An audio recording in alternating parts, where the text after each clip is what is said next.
فأنا ناصح لإخواني بالصدع بالحق تبيض وجوههم. السكوت في مسألة الحزبية يضرها، فاصدع بما تؤمر وأعرض عن المشركين. سلامي على دماج ورجالها والشيخ يحيى ودار العلم يا سعد بانيها. Bismillahirrahmanirrahim. Kita lanjutkan pembahasan Thulu'ul Badroin tentang akidah Imam Ar-Raziyain. Masih di muka surat 67. Masih terkait dengan apa itu? Perbuatan hamba itu adalah ciptaan dari Allah juga. Kalau Ibnul Qayyim masih. Wa nadhiru hadza qauluhu, dan yang seperti ini dalil yang menunjukkan bahwasanya perbuatan hamba itu juga makhluknya Allah. Firman Allah Ta'ala, wallahu ja'ala lakum min buyutikum sakana. Ini memang ya. Dan Allah menciptakan untuk kalian dari rumah-rumah kalian itu, ja'ala di sini ada sakana, yaitu sebagai tempat tinggal. Dijelaskan oleh para ulama, ja'ala kalau dia memiliki dua maf'ul bih artinya soyyara. Ini ada dua maf'ul bih atau satu dohirnya? Wallahu ja'ala lakum min buyutikum sakana, cuma satu ya. Berarti memang di sini maknanya khalaqa. Memang ini ciptaan Allah. Allah menciptakan tempat tinggal untuk kalian dari rumah-rumah kalian itu. Ya, sakana maf'ul bih dari ja'ala. Lakum ini muta'alliq dengan ja'ala. Min buyutikum ini muta'alliq dari sakana. Berarti memang tidak ada dua maf'ul bih. Berarti ja'ala artinya khalaqa. Maka ini dalil yang jelas bahwasanya tempat tinggal walaupun itu kita yang membangun, tetap dia adalah makhluknya Allah. Berarti fi'il ini adalah ciptaan Allah, fi'il kita itu, dan hasil dari maf'ulat kita semua itu adalah ciptaan Allah. Wa ja'ala lakum min juludil an'ami buyuta, dan Allah menciptakan rumah-rumah untuk kalian dari kulit-kulit hewan ternak. Ini masa lalu, terutama untuk orang-orang yang nomad di masa lalu. Tastakhifunaha yauma dha'nikum wa yauma iqamatikum. Tastakhifun ada beberapa makna. Sebagian mengatakan istakhaffa artinya bersembunyi, yaitu apa? Ya bernaung.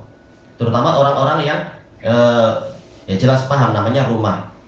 Seperti yang diceritakan oleh teman anak Abu Ja'far Hudaidi itu ketika beliau dakwah di orang-orang nomad di daerah jauh. Memang mereka walaupun keretanya hilang, tapi mereka nomad. Mereka kaya, tapi memang sudah kehidupannya suka berkeliling. Jadi tak suka untuk punya tanah menetap itu.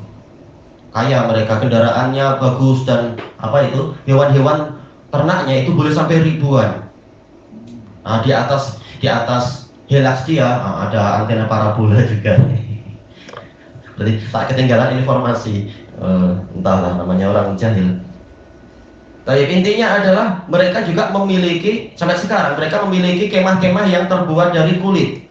Karena sering ada badai namanya di gurun pasir itu, di dataran yang luas itu. Nah, kalau dari kemah-kemah yang biasa, yang apa ini, yang kita biasa punya itu tak kuat. Tapi kalau kulit memang dia kuat sekali. Sebagaimana kebiasaan orang-orang Mongol, orang-orang dataran, orang-orang padang rumput, memang mereka kemahnya itu dari kulit-kulit yang sangat kuat. Nah, ini nikmat Allah. Tastakhifunaha, yaitu kalian bersembunyi di dalam kemah-kemah tadi. Yauma dha'nikum, pada hari keberangkatan kalian, tatkala kalian terus berjalan, terus bepergian. Wa yauma iqamatikum, dha'an artinya safar, dan pada hari menetapnya kalian. Karena mereka selalu mengikuti curah hujan, di mana kira-kira hujan itu akan turun. Nah, kita akan menetap di sana sekian minggu. Karena di sana banyak padang rumput di masa itu. Mereka sudah biasa, mereka tahu jadwal-jadwal macam itu. Fa akhbara subhanahu annal buyutal masnu'atal mustaqirrah. Maka Allah yang Maha Suci mengabarkan bahwasanya rumah-rumah yang dibuat itu, yang menetap, wal muntanaqilah, demikian pula rumah yang berpindah-pindah, maj'ulatun lah, itu adalah makhluknya Allah. Wahia innama syarat buyutan, sementara benda-benda tadi itu hanyalah menjadi rumah-rumah Bisin'atil adamiyah, bisin'atil adamiyah, dengan perbuatan manusia. Tapi tetap Allah menjadikan itu sebagai makhluknya dia, bukan makhluknya manusia. Memang manusia yang membuat, tetapi penciptanya adalah Allah. Wa nadhiruh, dan yang seperti itu pula dalil yang lain, qauluhu ta'ala wa ayatul lahum anna hamalna dzurriyyatahum fil fulkil mashhun. Masya Allah, ayat yang sering dibaca oleh kaum muslimin. Jelas semua juga dibaca ya, tapi ini yang termasuk populer kan, surat Yasin. Ternyata ada dalil di situ untuk membantah orang-orang Mu'tazilah dan sebagainya. Dan suatu ayat untuk mereka, tanda kekuasaan Allah dari kami untuk mereka, apa itu? Anna hamalna, ini anna dan setelahnya fi takmilil masdar sebagai mubtada muakhar. Asalnya anna dan setelahnya ayatul lahum. Bahwasanya kami membawa, mengangkut keturunan mereka di kapal yang penuh. Baik itu untuk tafsir pertama bahwasanya ini kapalnya Nabi Nuh, ataupun kapal-kapal yang setelah itu. Jelas polanya itu semua adalah nikmat Allah. Wa khalaqna lahum mim mithlihi ma yarkabun, dan kami telah menciptakan untuk mereka dari yang semisal fuluk tadi, semisal kapal, sesuatu yang mereka naiki. Baik. Berarti apa? Semuanya memang ciptaan Allah, walaupun kapal itu kita yang mungkin memahat atau memasang atau membuilding atau apa aja itu. Tapi tetap itu adalah ciptaan Allah. Dan kata para ulama, ini ada isyarat kendaraan apapun yang datang setelah itu sampai hari kiamat, bahkan kendaraan modern, laut, udara, dan darat, itu sudah masuk di dalam ayat ini. Karena Allah telah mengatakan wa khalaqna lahum min mithlihi ma yarkabun. Semisal dengan itu, dari sisi apa? Memang sesuatu yang mungkin untuk dinaiki dan memindahkan mereka dari satu tempat ke tempat lain. Baik, mithlihi tidak wajib bentuknya seperti kapal atau apa. Tapi dari sisi boleh dinaiki dan boleh memindahkan mereka dan barang-barang mereka ke tempat yang mereka inginkan. Fa akhbara subhanahu wa ta'ala annahu khaliqul fulkil masnu'i lil ibad. Maka Allah yang maha suci dan maha tinggi mengabarkan bahwasanya dia adalah pencipta kapal yang dibuat untuk para hamba. Jelas yang membuat manusia, tapi Allah mengabarkan dialah pencipta itu. Wa ab'ada man qala annal muradu bimithlihi huwal ibil. Ab'ada atau ab'adu di sini tadi ya. Ab'adu. Dan ada orang yang menjauh dari pemahaman yang benar, yaitu orang yang mengatakan bahwasanya yang dimaksudkan dengan ayat Yasin tadi mislihi, mim mislihi itu adalah unta. Ini tidak sesuai kata beliau. Kenapa? Fa innahu ikhrajul mumasil haqiqatan, ikhrajul mumasili haqiqah. Karena kalau menafsirkan mim mislihi itu dengan unta, ini mengeluarkan sesuatu yang semisal secara hakiki. Dan nanti tidak akan sesuai dengan pendalilan yang diinginkan. Sementara Allah mengatakan semisal, berarti apa? Termasuk semisal itu adalah bahwasanya ini juga buatan manusia. Sementara unta jelas itu ciptaan Allah. Sementara yang diinginkan di sini bahwasanya ayat ini juga menjadi bantahan kepada orang-orang Mu'tazilah, bahwasanya kendaraan yang dibuat oleh manusia itu adalah makhluknya Allah juga. Nah, kalau unta ini tak sesuai nanti, karena unta bukan buatan manusia. Wa'tibarun lima huwa ba'idun anil mumasalah. Ini iktibar, ini maktuf kepada ikhraj, iktibarun, yaitu menilai sesuatu yang dia itu jauh dari keserupaan. Karena unta tidak sesuai untuk ayat, untuk pola ayat ini dengan apa tadi, kapal. Walaupun sama-sama mampu mengangkut, tetapi tidak sampai semisal, karena bukan buatan manusia. Wa nadhiru dzalika qauluhu ta'ala, dan yang seperti itu pula adalah firman Allah Ta'ala. Masya Allah, Ibnu Qayyim dalilnya banyak. Belum tentu kita mampu untuk mengetahui, oh ternyata ayat ini juga sampai kepada pembahasan itu, membantah Mu'tazilah. Ini berkahnya kalau kita belajar ke para ulama. Kita akan dapat ilmu banyak sekali memang, tadabbur ayat-ayat. Firman Allah Ta'ala hikayatan an khalili, yang menceritakan tentang kekasihnya. Walaupun terjadi khilaf di kalangan ulama, bolehkah kita mensifati Allah dengan hikayah? Tapi insya Allah tak masalah seperti itu. Yaitu Allah menceritakan tentang kekasihnya, yaitu Ibrahim. Annahu qala liqaumih, beliau bertanya kepada kaumnya, pertanyaan yang sifatnya pengingkaran. Ata'buduna ma tanhitun, apakah kalian menyembah sesuatu yang kalian pahat? Kalian yang buat dia, kenapa kalian malah menyembah dia? Wallahu khalaqakum wa ma ta'malun. Wawnya wahaliyah, padahal dalam keadaan Allah yang menciptakan kalian dan menciptakan apa yang kalian lakukan. Alal khilaf, mahnya ini ma masdariyah atau ma mausulah. Kata beliau, fa in kanat ma masdariyah, berarti beliau memberikan apa? Ada dua kemungkinan. Ini khilaf ma'ruf dibahas oleh Ibnu Hajar dalam Fathul Bari dan juga Ibnu Katsir. Kita lihat Ibnu Qayyim merajihkan apa nanti. Apabila ma-nya itu ma masdariyah, berarti apa? Yang setelahnya fi ta'bilil masdar, wallahu khalaqakum wa amalakum. Ta'malun ini jadinya apa? Kembali ke masdar. Amalakum, khalaqakum wa amalakum. Nah, ini dalil yang sangat jelas menunjukkan bahwasanya menunjukkan terbantahkannya orang-orang Mu'tazilah yang mengatakan bahwasanya amalan kita ini ciptaan kita, bukan ciptaan Allah. Sementara ayat ini jelas, ma-nya ma masdariyah. Allah yang menciptakan kalian dan Allah yang menciptakan amalan kalian. Baik. Kama qaddarahu ba'dhum, sebagaimana ini yang ditakdirkan, yang ditetapkan oleh sebagian ulama, ma-nya ma masdariyah. Baik. Falistidlalu dzahir. Pendalilannya jelas, yaitu Allah yang menciptakan kalian dan menciptakan amalan kalian. Pendalilan jelas. Maka terbantahkanlah orang Mu'tazilah. Walaisa biqawi. Namun ini tidak kuat. Tidak kuat dari sisi apa? Mu'tazilah. Apakah di zaman Nabi Ibrahim ada Mu'tazilah? Oh, jauh sekali, berapa ribu tahun yang lalu.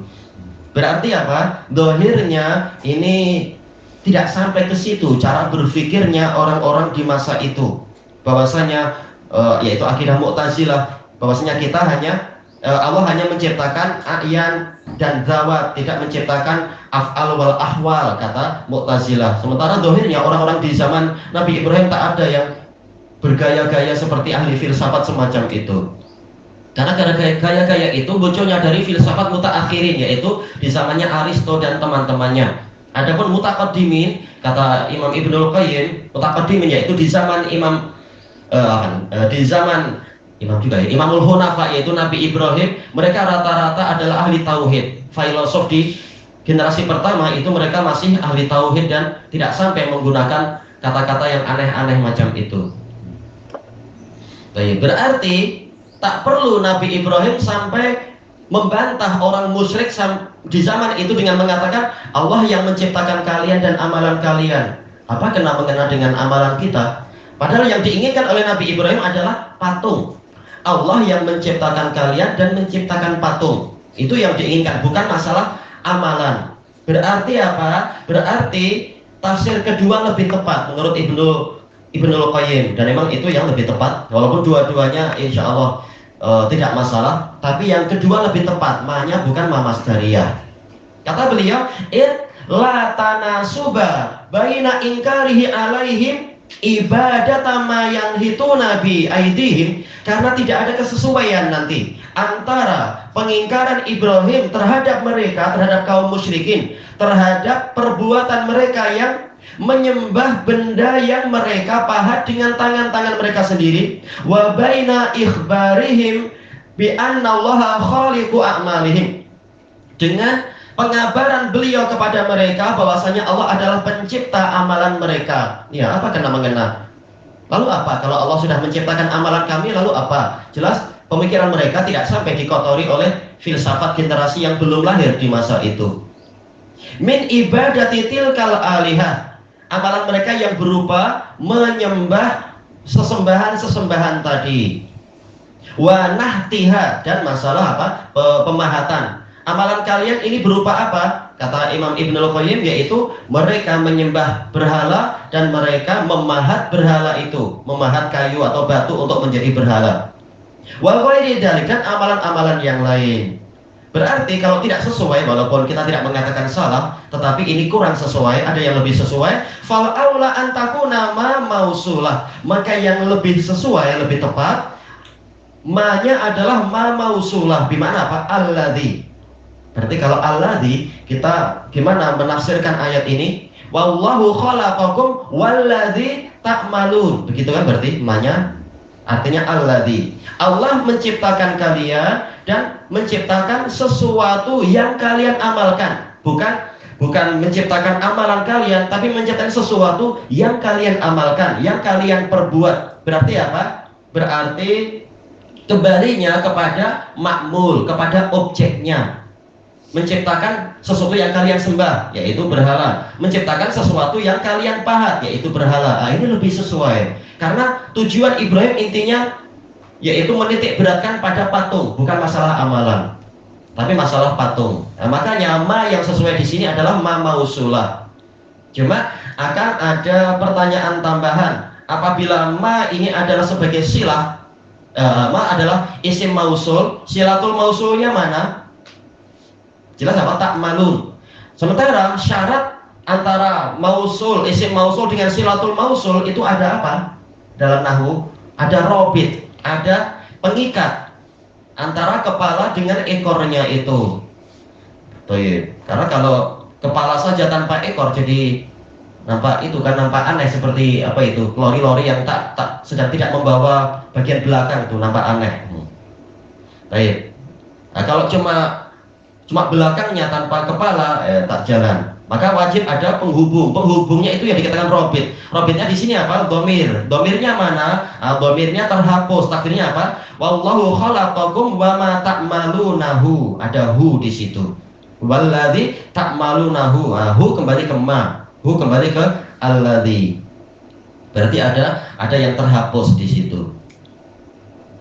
Kata beliau, wallahu khalaqakum wa khalaqa alihatakum allati amiltumuha. Makanya kembalinya kepada apa? Makmulnya, objek dari amalan, objek dari perbuatan, yaitu patung-patung itu. Padahal Allah lah yang menciptakan kalian dan menciptakan sesembahan-sesembahan kalian yang kalian buat dengan tangan kalian sendiri, kalian kerjakan dengan tangan kalian. Fahiya makhluqatun lah la alihatun syuraka uma'ah. Maka patung-patung tadi, berhala-berhala tadi itu adalah ciptaan milik Allah. Sementara berhala-berhala tadi bukan sekutu-sekutu bersama Allah sebagai pencipta. Mencipta apa? Dia sendiri dicipta. Dan semua boleh dikatakan di masa itu sudah tercipta sebelum patung-patung itu ada. Semua yang makhluk-makhluk yang ada waktu itu. Inilah sisi pendalilan yang lebih kuat ketika Ibrahim membantah mereka, yaitu Allah yang menciptakan kalian dan menciptakan seluruh hasil dari kerja kalian, yaitu patung-patung itu. Fa'akhbara annahu khalaqa ma'mulahum. Maka Ibrahim mengabarkan bahwasanya Allah menciptakan hasil amalan mereka. Ilahuna wallahu a'lam.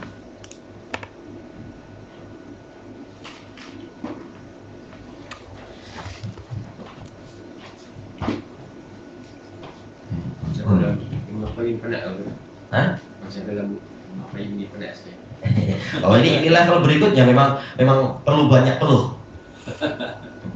Memang dulu waktu kita di sekolah rendah pun belajar tak peluh kan, kecuali ketika sedang rehat, peluhnya di lapangan anak-anak.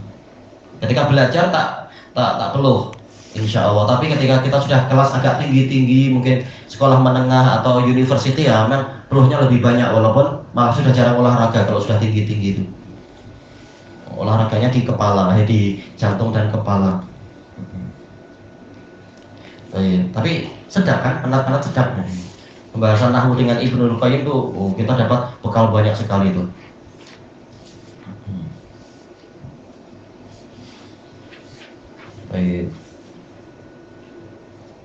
Semoga kita dilindungi, soalnya terkadang kita akan jumpa dengan orang-orang dari Sufiyah atau orang dari Asy'ariyah, mereka suka nahwu.